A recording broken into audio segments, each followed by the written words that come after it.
Hey, how are you? I am Erin Hart. I am a registered nurse, a mom, a member of the Church of Jesus Christ of Latter-day Saints, and I'm a health coach.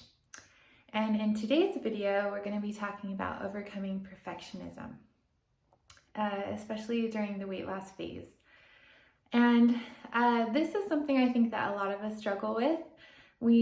I have come from a all or nothing mentality. You know, I have been on that dieting roller coaster my whole life, done so many different things, and I've had a little bit of success. You know, I'd lose like 15 pounds and I would be doing really good, and then something would happen that would just take me back to where I started, and I'd even regain more weight than when I had started. And it was such a vicious cycle, and it was really a painful cycle. You know, I just felt so powerless to overcome my food addiction and food obsession, and I found myself at 284 pounds, and it was just a really hard time because I wanted to be healthy, but you know, my all or nothing mentality really got in the way because it did not serve me. So today I want to talk about how to overcome that and how to overcome perfectionism when you're trying to lose weight and to become healthier and to establish a healthy eating lifestyle. So I follow Bright Line Eating, and what that is it's just eating an abundance of healthy, whole, real food. And every day you just eat, you know, your meals without snacking in between, and you weigh your portions, and you stay away from processed foods like flour and sugar that include flour, that have flour and sugar in them. And this has just been so life-changing for me. I've lost 125 pounds doing this, and it's been just awesome, and I'm so grateful. There's a saying that 100% is a breeze and 98% is a beast.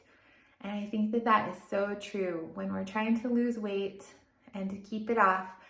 You know, if we're dabbling in sugar and flour or processed food or whatever got us to where we started in the first place, if we're dabbling in that, you know, it is so hard mentally, and losing weight is really a mental game.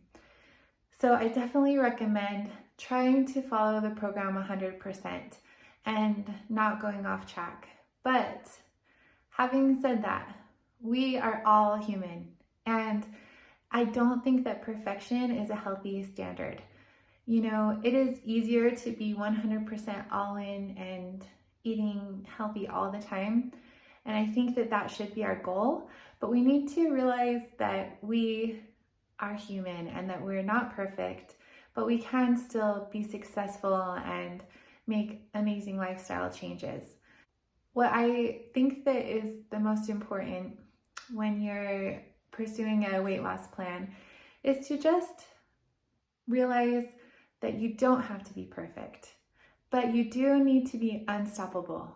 And unstoppability is the key. It's all about fall down 7 times, get up 8. You know, progress and not perfection. And just because you slip up doesn't mean that you have to give up. So finding ways to just get back on track is the most important thing when you are changing your health and changing your lifestyle. One of the things that I did that helped me when I was during this past year was even before I ever went off track. So I was really all in 100% and following the plan perfectly, you know, for a long time. And, but I was worried because I knew I was human and that, you know, I'd probably go off track at some point. So what I did was I made a plan for what steps I would take when I did go off track or when I was tempted to go off track. And I called it my emergency action plan. And that's what they call it in Bright Line Eating. And so what my emergency action plan consisted of was, number one, I would just immediately reach out to someone for social support. I have an amazing support system, which is my family, my husband, my and then a whole bunch of friends that I met online who have been my lifeline and who are doing Brightline Eating with me, and who we support each other and offer accountability. So I immediately reach out for support. You know, we tend to want to isolate when we get in that cycle of eating off track. You know, we don't want to share that with people because it's hard to be vulnerable, but it's really important that we do talk to others about it and try to get help outside of ourselves. And definitely reaching out to God for help and support as well. And that's the first step that I take. And then I'll go on, and the other things that I do include prayer, meditation, deep breathing. You know, I will go and read old journal posts, journal entries that I did in the beginning. So some of them that really motivate me are when I was writing down my why I want to change, or how it felt to be at my heaviest. And I go back and read those old journal entries. I'll also just go and hug my kids because they are my why, and it just helps me to hug them and look them in the eyes and just remember why I want to change my health and my life so that I can be there for them. I'll also reach out for a priesthood blessing if I'm really struggling, and in my church that's just something that we do that just gives us that extra strength and help from God. And then I'll commit to 7 really clean, bright days where I don't go off track, and I'll just commit to getting right back on track immediately. So that's my emergency action plan. And so every time I go off track, I know what steps I'm going to take to get back on track. And that has helped me so much, you know, because perfectionism is not a healthy standard, and we need to just try to do our best. But when we go off track, the most important thing that we can learn to make this a sustainable and permanent change for us is how to get back on track immediately. So there's 4 steps that I think are really important to help you to get back on track. And we talked about one, which is social support and not isolating yourself. Another one is just how you talk to yourself.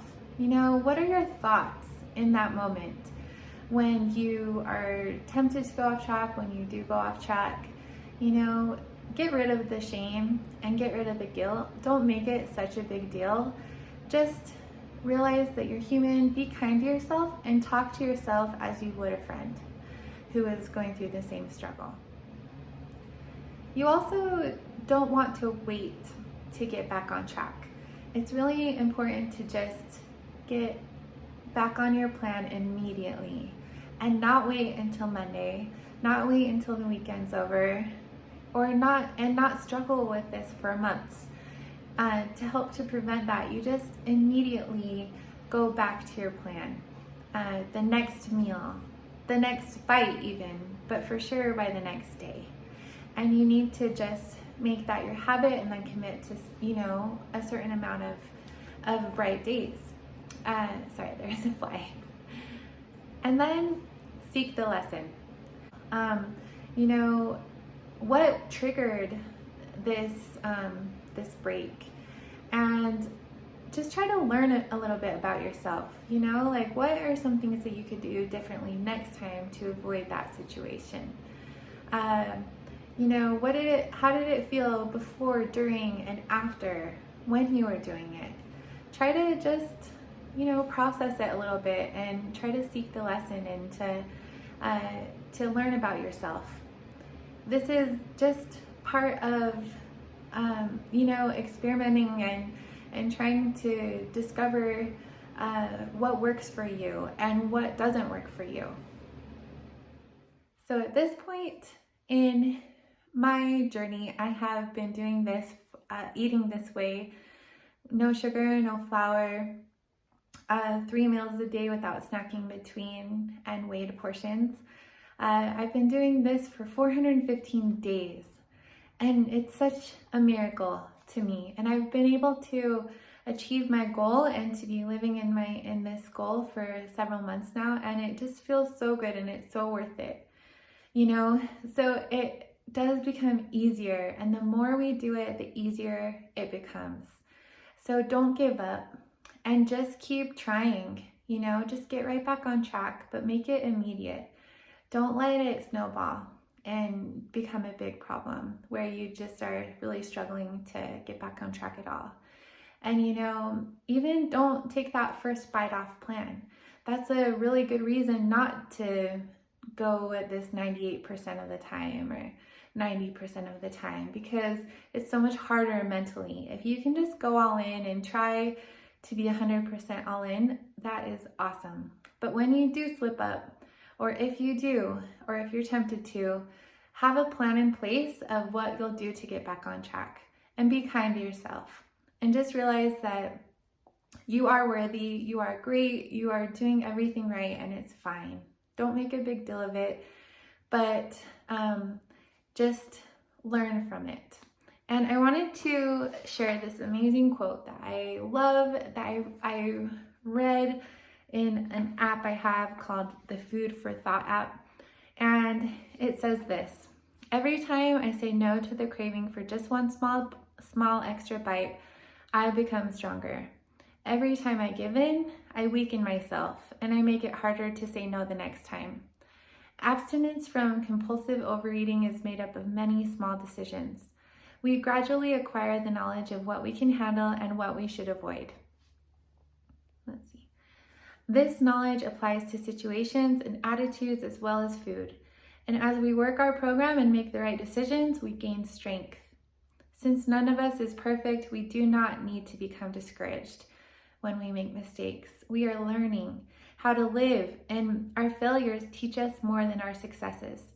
Growth is slow, but if we keep coming back to the program, we will see results beyond our wildest expectations. So don't give up.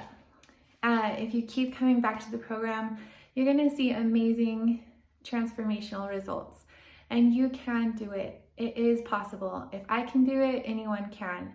And I am so excited for you to join me on this. And if you want any coaching or one-on-one support from me, I would love to help you and to share what I've learned this past year and help you to overcome your issues with food. I am available 5 times a week for free consultations. So I only have 5 spots available. And if you would like to sign up, just let me know. Send me a direct message on Facebook or on Instagram, and we can set that up.